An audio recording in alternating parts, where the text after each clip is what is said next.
Private employees and government employees ఎవరైతే ఉంటారో వీళ్ళు కూడా ఇన్సూరెన్స్ తీసుకోవడం అనేది మ్యాండేటరీయా, లేకపోతే ఆల్రెడీ డిఫాల్ట్ వాళ్ళకి ఏదైనా బెనిఫిట్స్ ఉంటాయా?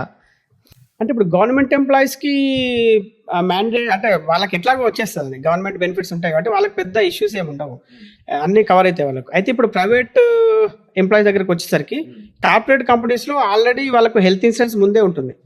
చాలా కార్పొరేట్ కంపెనీస్లో అక్కడ వాళ్ళకు డే 1 నుంచి కవర్ మంచి అడ్వాంటేజెస్ ఉంటాయి వాళ్ళకి. అంటే కాకపోతే ఇప్పుడు మీరు ఒక కంపెనీలో జీఎం అనుకోండి, మీకు 10 లక్షల పాలసీ ఉంటుంది, 10 లక్షల కవరేజ్ ఉంటుంది. నేను మీ దగ్గర ఒక పని చేసి ఒక సూపర్వైజర్ అనుకోండి, నాకు 3 లక్షలు ఉంటుంది. మీకు 10 లక్షలు, నాకు 3 లక్షలు.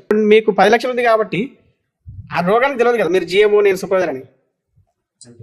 సో మనిషిని బట్టి రోగం రాదు, పొజిషన్ బట్టి రోగం రాదు. ఇదొక ప్రాబ్లము.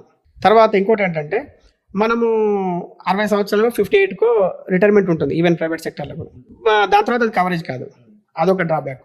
తర్వాత ఏంటంటే ఇప్పుడు చాలా మంది జాబ్లో కంటిన్యూ అవర్ కూడా 58 ఇయర్స్ దాకా. ఇప్పుడు 4 అంటారు ఉన్నారు, నేను 40 సంవత్సరాలకి రిటైర్మెంట్ తీసుకున్నాను.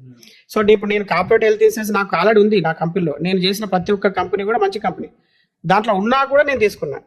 ఎందుకంటే ఇప్పుడు చాలా మంది కంటిన్యూ చేయరు జాబ్, ఒక కంపెనీ నుండి ఇంకో కంపెనీ మారుతారు. అప్పుడు ఇన్సూరెన్స్ కంపెనీ మారిపోద్ది, టర్మ్స్ అండ్ కండిషన్స్ మారిపోతాయి. తర్వాత కొంత ఇప్పుడు ఇక్కడ పేరెంట్స్ కవర్ అవుతారు, అక్కడ పేరెంట్స్ కవర్ కారు.